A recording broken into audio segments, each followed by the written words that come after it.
नमस्कार are for राष्ट्र में आप सभी साथियों का स्वागत है। मैं हूँ आर मोहन तिवारी और आज चर्चा उसी विषय पर होगी जिस पर हर तरफ गूंज है और ये गूंज है आम आदमी पार्टी के राष्ट्रीय संयोजक अरविंद केजरीवाल की राउज एवेन्यू कोर्ट से बाइज्जत उनके शराब घोटाले मुकदमे में बरी होने की। और जब ये पूरा घटनाक्रम देश भर चर्चा का विषय बना है तो राजनीति का जो एंगल है वो दूसरी दिशा में जा रहा है।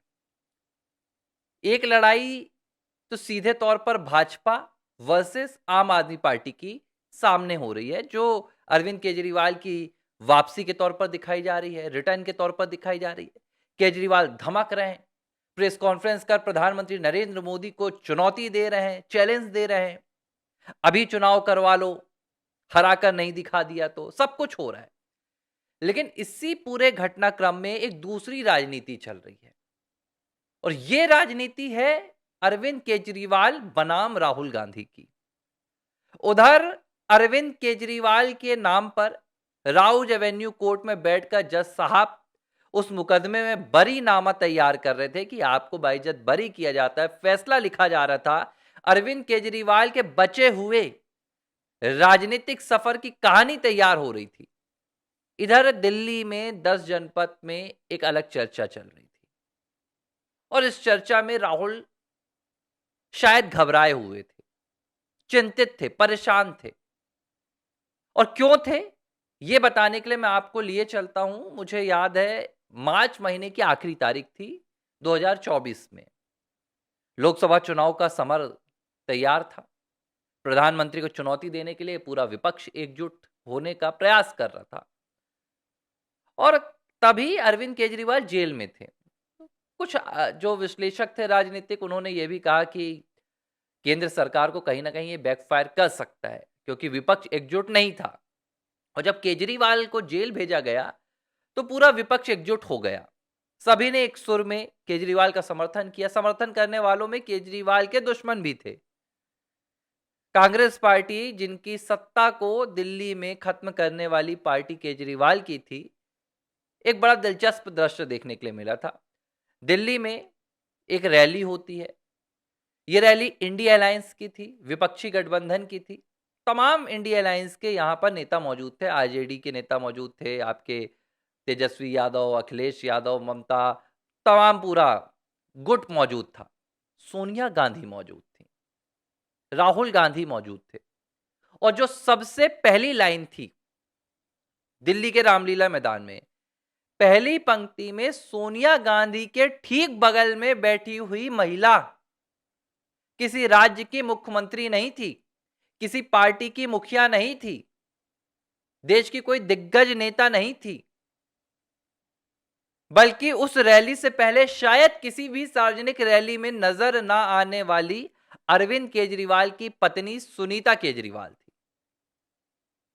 सोनिया गांधी के बगल में बैठी हुई थी। तो कांग्रेस पार्टी का अरविंद केजरीवाल को समर्थन कितना व्यापक नहीं रहा होगा, शायद आप इस बात से अंदाजा लगा सकते हैं कि वो सोनिया गांधी, जो देश के कई दिग्गज नेताओं को आज तक अपने बगल में बैठने का दर्जा नहीं दी है, सोनिया गांधी की क्या हैसियत है विपक्ष में, वो किस तरह अपना दबदबा बनाकर रखती हैं, किस तरह वो केंद्र की राजनीति में पहले कभी सत्ता पक्ष में 2000 से आने के बाद और अब विपक्ष में रूल करने की पूरी कहानी लिखती हैं। उन सोनिया गांधी के बगल में सुनीता केजरीवाल का बैठना इस बात का सीधा और साफ संकेत था कि अरविंद केजरीवाल को कांग्रेस पार्टी ने फुल समर्थन दिया था। इस रैली में नारे लगाए गए, 5 सूत्री मांग रखी गई, जिसमें कहा गया कि अरविंद केजरीवाल की गिरफ्तारी गैर कानूनी है, केजरीवाल को तत्काल प्रभाव से रिहा किया जाए, उनके ऊपर लगाया गया मुकदमा खत्म किया जाए। हेमंत सोरेन की भी चर्चा की गई थी क्योंकि उस वक्त हेमंत सोरेन भी जूझ रहे थे। रैली होती है दिल्ली में, आम आदमी पार्टी और कांग्रेस अलायंस में चुनाव लड़ते हैं। पूरे चुनाव के दौरान दोनों एक दूसरे का समर्थन करते हैं। लोकसभा चुनाव खत्म हो जाता है। कांग्रेस पार्टी ना आम आदमी पार्टी दिल्ली में कोई भी एक भी सीट पर जीत हासिल नहीं कर पाया। यहां चुनाव खत्म हुआ, वहां दोनों का गठबंधन खत्म हो गया। एक दूसरे को कसूरवार ठहराया गया और तय हो गया कि अब कांग्रेस और आम आदमी पार्टी दोबारा साथ में नहीं लड़ेंगे। इसके बाद आते हैं दिल्ली विधानसभा चुनाव 2025 में, फरवरी के महीने में। इस चुनाव में तस्वीर बदल गई। जिस अरविंद केजरीवाल की रिहाई की मांग सोनिया गांधी कर रही थी, राहुल गांधी कर रही थी, शराब घोटाले को लेकर दिल्ली चुनाव में शराब की नदियां बहाई गई, जुबानी नदियां। कांग्रेस पार्टी ने कहा कि दिल्ली में यह सबसे शर्मनाक हुआ कि दिल्ली के मुख्यमंत्री अरविंद केजरीवाल शराब घोटाला कर गए। दिल्ली की जनता का पैसा लूट लिया गया, शराब से लेकर शिक्षा तक माफियागिरी की गई। राहुल गांधी भर भर कर केजरीवाल को चोर बोलते। चोर कैसे बोलते? सीधे कहा राहुल गांधी ने कि एंट्री जब हुई थी राजनीति में अरविंद केजरीवाल की, तो उनके पास वैगन आर हुआ करती थी, लेकिन वैगन आर से वो शीश महल तक पहुंच गए। हर मुद्दा उठाया गया। नतीजा क्या निकला? नतीजा यह निकला कि दिल्ली में आम आदमी पार्टी की सत्ता खत्म हो गई। केजरीवाल अपनी सीट तक हार गए, विधानसभा तक नहीं पहुंच पाए। इससे बड़ा धक्का अरविंद केजरीवाल को कभी नहीं लगा था। उस हार के बाद केजरीवाल ने लगभग ऐसा लगा कि राजनीति से संन्यास ले लिया। पंजाब में कोशिश की एंट्री करने की, वहां भगवंत मान ने अपना ग्रुप बना लिया, एंट्री नहीं मिल पाई। केजरीवाल ने खुद को बैकफुट पर रखना शुरू कर दिया। शायद इंतजार कर रहे थे कि वक्त मेरा आएगा। वक्त आया भी। 27 फरवरी 2026 दिल्ली की राउज एवेन्यू कोर्ट यह फैसला सुनाती है कि जो चार्जशीट सीबीआई ने जो मुकदमा लगाया था अरविंद केजरीवाल के खिलाफ शराब घोटाले को लेकर, उस मुकदमे में कोई भी सबूत केजरीवाल को गुनहगार साबित नहीं कर रहे हैं। केजरीवाल पर आरोप जो लगाए गए वो पूरी तरह से झूठे साबित हुए। केजरीवाल बाइज्जत इस मामले से बरी होते हैं। जब केजरीवाल बरी होकर आए तो कहानी ठनी भाजपा और आम आदमी पार्टी के खिलाफ। भाजपा के पास कहने के लिए बहुत कुछ था नहीं। भाई आपने नगाड़ा तो खूब बजाया था, ये है केजरीवाल लूट मांगे, केजरीवाल ने शराब घोटाला किया, केजरीवाल ने ये किया। कोर्ट ने बाइज्जत बरी कर दिया तो इन्होंने कहा कि अब आगे की कोर्ट पे जाएंगे, हाई कोर्ट जाएगी, सीबीआई, सुप्रीम कोर्ट जाएगी, फलाना ढमका। कुल मिलाकर भाजपा दबे पैर यहां से खिसक ली। भाजपा ने कुछ खुलकर नहीं कहा, बस अब भविष्य की उम्मीदों पर भाजपा कायम है। अगर वही वाली बात कि अगर मेरी चाची की मूछें होती तो मैं चाचा कहता। भाजपा के पास अब उसके अलावा दूसरा कुछ नहीं बचा है कि अगर हाईकोर्ट वहां पर मुकदमा सुना देगा तो अरविंद केजरीवाल को जेल हो जाएगी, ऐसा वैसा। लेकिन कांग्रेस चढ़ गई। कांग्रेस की तरफ से जो बयान आए उन्होंने हर किसी को हैरान कर दिया। पहली बार ऐसा हो रहा है कि इस मामले में भाजपा को घेरने की बजाय आम आदमी पार्टी को घेरा जा रहा है। लेकिन कैसे? कांग्रेस का कहना है, कांग्रेस की जो थ्योरी आई केजरीवाल की बाइज्जत बरी होने पर, कांग्रेस का कहना है कि यह काम भाजपा ने कराया है, प्रधानमंत्री मोदी ने कराया है। और क्यों कराया है? वो इसलिए कराया है क्योंकि अरविंद केजरीवाल मजबूत होकर पंजाब चुनाव में कांग्रेस पार्टी को खत्म कर सके। पवन खेड़ा ने खुलकर कहा, उन्होंने कहा कि भाजपा का जो स्वप्न है और जो मिशन है वो है कांग्रेस मुक्त भारत, और इसके लिए अब उन्हें पता है कि पंजाब में चुनाव आने हैं अगले साल। तो वहां पर चुनाव से पहले क्या करो, 2027-28 में अरविंद केजरीवाल को मजबूत कर दो, उनको आरोपों से बाइज्जत बरी कर दो ताकि वो कांग्रेस के लिए कहर बन जाए। सवाल ये उठ रहा है कि आपको लड़ना तो है ही। मैं अगर कांग्रेस के नजरिए से देखूं, अरविंद केजरीवाल मजबूत हो या कमजोर हो, आपको चुनाव में उससे क्या फर्क पड़ता है? आपको तो इस चीज से फर्क पड़ना चाहिए कि आपने क्या किया है। पंजाब में अगर आप विपक्ष की भूमिका में हैं, आप देश में विपक्ष की भूमिका में हैं, तो आप अपने काम जनता को गिनाएंगे।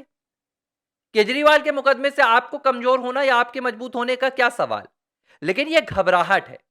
घबराहट किस स्तर की है कि जो इनके नेता है राहुल गांधी, वो अब इस बात से घबरा गए कि अरविंद केजरीवाल आ गए तो अब पंजाब में जो थोड़ी बहुत कांग्रेस के लिए उम्मीद जग रही थी कि भगवंत मान को घेर लेंगे, वो भी उम्मीद खत्म हो गई।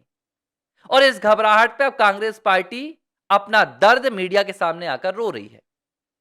आज ये कह रहे हैं कांग्रेस वाले कि भाजपा ने बेकसूर साबित करवाया, लेकिन बेकसूर है नहीं अरविंद केजरीवाल। यही कांग्रेस वाले कभी अरविंद केजरीवाल की रिहाई की लड़ाई लड़ रहे थे। यही कांग्रेस वाले कभी कह रहे थे कि भाई अरविंद केजरीवाल के खिलाफ जो मुकदमा दायर हुआ है वो झूठा है। यही कांग्रेस वाले कह रहे थे कि अरविंद केजरीवाल के खिलाफ जो मुकदमा दायर किया गया उसे खत्म कर दो। आज मुकदमे में वाइजत बरी हो गए तो यही कांग्रेस वाले कह रहे हैं कि भाई ये तो भाजपा ने कराया है, केजरीवाल पाक साफ नहीं है। राजनीति में गिरे हुए पन का मैं क्या बोलूं स्तर है ये। 4 महीने में गले मिलते हैं, 4 महीने में दुश्मन बन जाते हैं। कल तक ये एक मंच पर बैठ रहे थे, आज दोनों एक दूसरे को गाली दे रहे हैं। केजरीवाल कह रहे हैं मैं जेल होके आया, संजय सिंह जेल होके आया, मनीष सिसोदिया जेल होके आया, रॉबर्ट वाड्रा गया क्या, सोनिया गई क्या, राहुल गई क्या। मतलब दो भ्रष्टाचारी इस बात की लड़ाई लड़ रहे हैं कि देखो मैं तो जेल होके आ गया अपने कुकर्मों में, तुम तो नहीं होके आए। लड़ाई इस स्तर पर आ गई विपक्ष की। तो यह भी अपने आप में विडंबना है कि जनता का किसी से कोई यहां पर सरोकार ही नहीं है। एक अपने आप को भ्रष्टाचार से बाइज्जत बरी करवा के आ रहे हैं तो वो जश्न मना रहे हैं। दूसरा कह रहा है कि जो कल तक इनके लिए बरी होने की मांग कर रहा था वो कह रहा है कि नहीं गलत बरी हो गया, वापस अंदर करवा दो। मतलब ना तो कोई राज्य की सोच रहा है ना कोई देश की सोच रहा है, बस अपनी राजनीति और अपनी राजनीतिक रोटियां, अपनी सत्ता, अपना फायदा। ये आम आदमी पार्टी और कांग्रेस का असली चेहरा है। मुझे समझ में नहीं आता कि इन दोनों पार्टियों के ऊपर जनता भरोसा कैसा कर लेती है, जिनकी कोई विचारधारा नहीं, जिनका कोई स्टैंड नहीं। इस तरह की राजनीति इन दोनों पार्टियों के लिए, और इन दोनों जहां भी ये इनकी सत्ताएं हैं, चाहे फिर हिमाचल में हो, कर्नाटक में हो, तेलंगाना में हो, और आम आदमी पार्टी की यहां पर हो पंजाब में, वहां की जनता के लिए सबक है कि आप ऐसे राजनेता को चुनिए, आप ऐसी पार्टी को चुनिए जिसका कोई विजन हो, जिसका जनता के प्रति कोई लक्ष्य हो, ना कि अरविंद केजरीवाल और राहुल गांधी जैसे जो एक दूसरे के खिलाफ भ्रष्टाचार में जेल ना जाने के दावे कर रहे हो, जेल ना जाने की चुनौतियां दे रहे हो।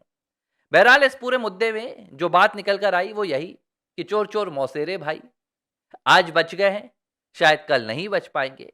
लेकिन एक नसीहत भाजपा के लिए भी है, भाजपा को अब माहौल बनाने से ज्यादा भाजपा को ठोस काम करने पर ध्यान देना होगा। भाजपा को यह सोचना होगा कि अगर वो कोई आरोप लगा रही है तो उस आरोप में कितना दम है और क्या वो उन आरोपों को अदालत में साबित कर पाएगी। नहीं कर पाती है तो जनता की विचारधारा के साथ और जनता के भोलेपन के साथ नहीं खेलना चाहिए। यही सीख है।